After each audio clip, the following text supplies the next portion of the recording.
Sir Mark Lyall Grant is a former British diplomat who served previously in the United Kingdom's National Security Advisor role with the Conservative government, and then he was also permanent representative to the United Kingdom in the United Nations. Hi, Mr. Ambassador. Always good to see you, sir. Hi, Dana. Good to speak to you. Can you tell me, first of all, your reaction to the Trump victory? I mean, the world appears to have the potential to be a very different place with him back in the White House next year. Sure. And it's certainly a very remarkable comeback. I mean, the first president to be re-elected, as it were, for over 100 years, the oldest president elected, and he ran an amazing campaign using podcasts and social media rather than normal news channels. And that has proved to be exceptionally effective in the campaign. So it was always going to be tight, but I think I certainly am surprised by the extent of the landslide win that he's got. I mean, in American terms, it is a landslide.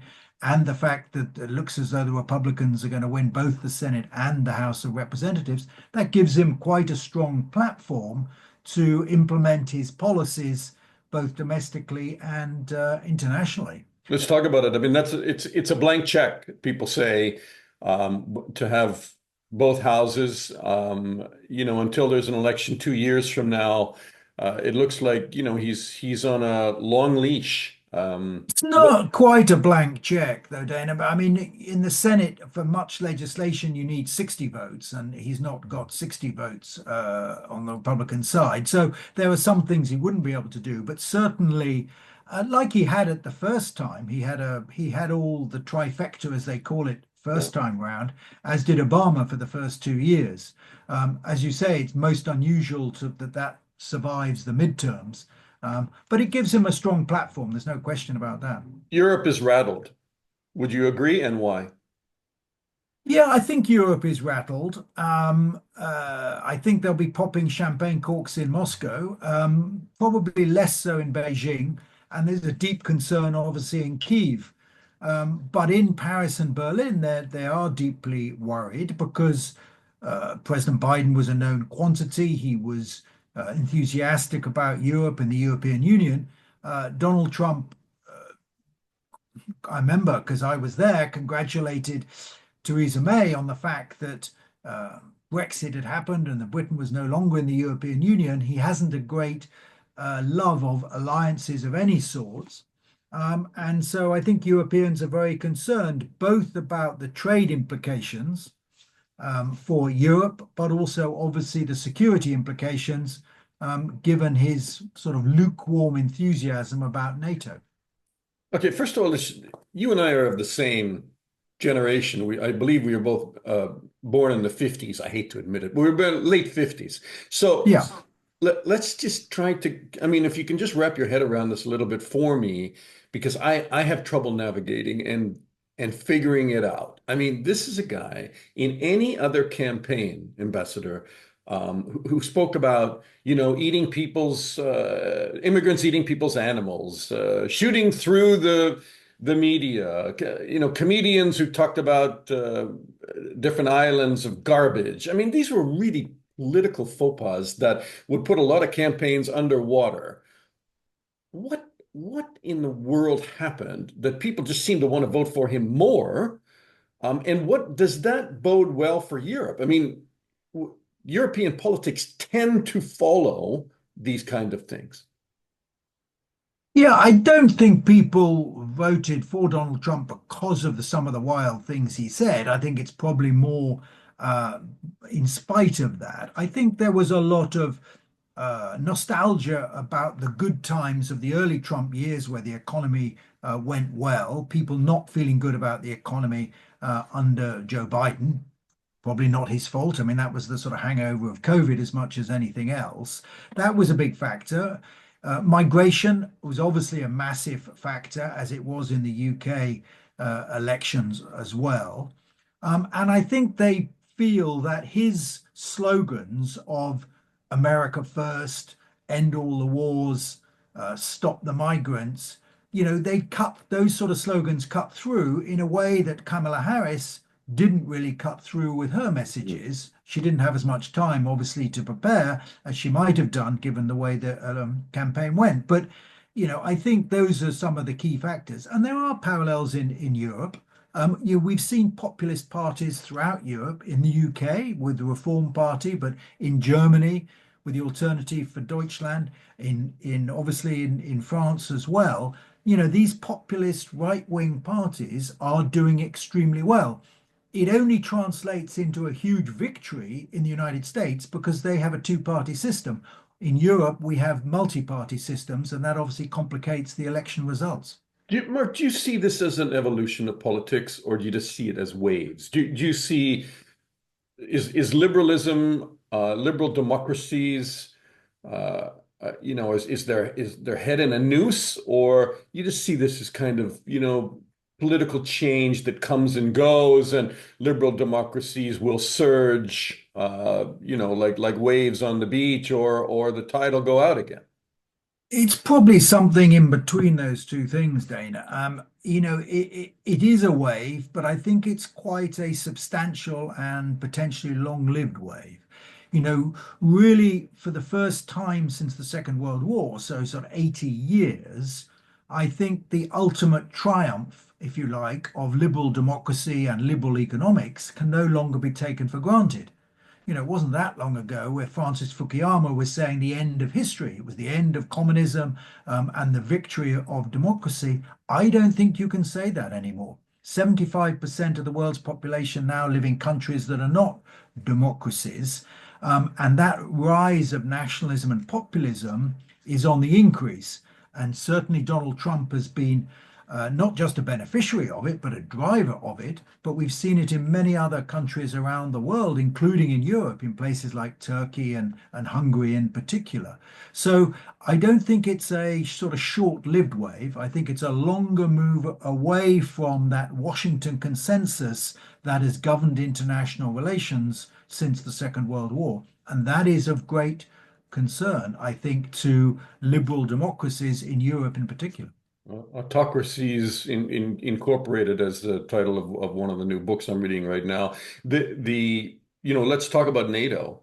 What do you think is going to happen here? I mean, Trump, the art of the deal, he has threatened to pull out of NATO in the past, but wink, wink, nudge, nudge, spend your 2% of GDP, and but he sees it transactional. He sees it transactional. You spend your money and America will protect you. It's kind of like a mafia don. Yeah, there's an element of that. There's no question that he is driven by, some of these principles of America first, of a sort of more transactional approach to foreign policy. But I don't think that he will pull the United States out of NATO. I don't think he will discontinue the commitment to the Article 5 guarantee to defend other NATO countries. And he can point to a very significant success because when he was first president, it was only, after all, 8 years ago he took over, only four NATO countries spent 2% of their GDP on defense. Now 23 of the NATO countries do. And that is partly due to Donald Trump. He can take some credit for having cajoled, duress or whatever, other NATO members to spend more money. So that lesson has been learned. And I'm not too concerned about the long-term future of NATO. I think there are some short-term concerns about Ukraine, but I What's he think going the to do? I NATO mean, alliance is pretty strong. they floated a plan yesterday on Ukraine, give up the land that Russia's essentially taken, some 20%, a line of demarcations, much like kind of between North and South Korea, some 800 miles long, a line of ceasefire, demilitarization, and a promise from Ukraine that they wouldn't. This is floated by J.D. Vance, the Trump's pick for vice president. 20 years, Ukraine would not join NATO. Do you think that has any chance of flying? And if not, who's going to shoot it down? No, I don't think it has any chance of flying. I think we have reached a stage, probably, of the Ukraine conflict where President Zelensky, most unfortunately, will have to consider exchanging land for peace. But a key corollary of that is some sort of security guarantees for the rest of sovereign Ukraine.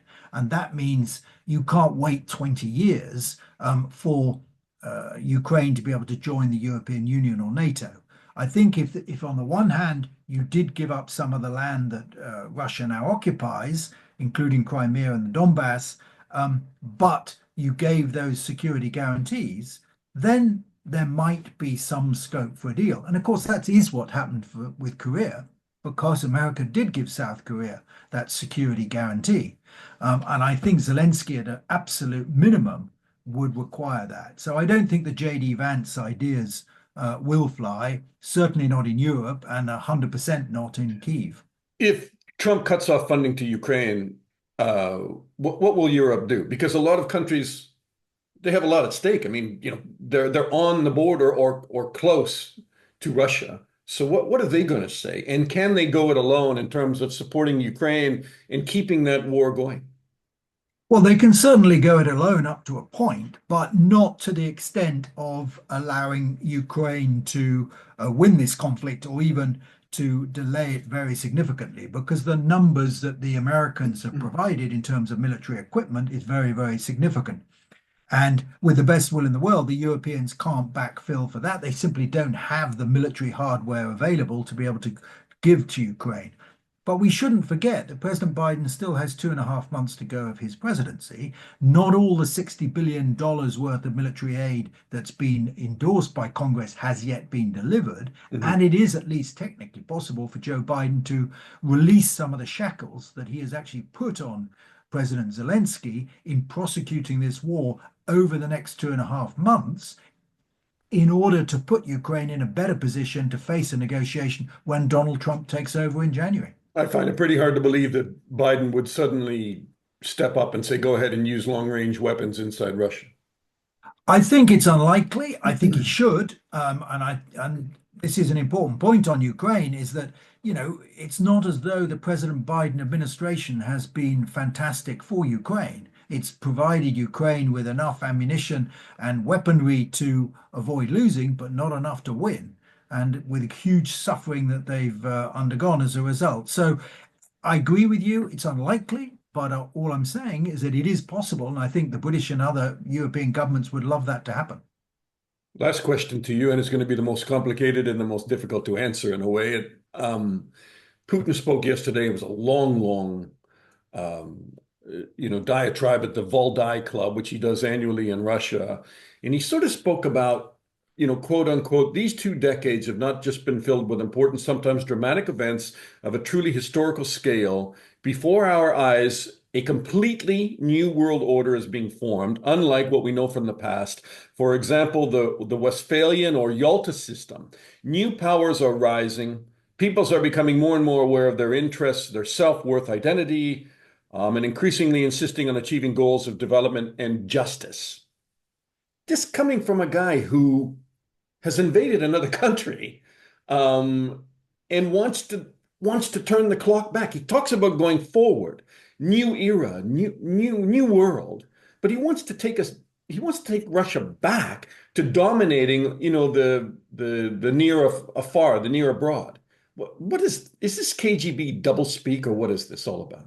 Yeah, no, it's definitely double speak. I mean, Putin sees himself as Peter the Great, reuniting Russian lands after years of chaos inside Russia. So he's absolutely looking back to this, what he would consider the golden era of the sort of Soviet times. Why doesn't he Um, just say that? but Because why doesn't he just say we because want to dominate all you guys, we want you back, and we're going I'll, to take I'll, over your land? Why does it? I'll, He t- can't say I'll that, can tell he? I'll tell you why. Because he doesn't have natural friends and allies around the world.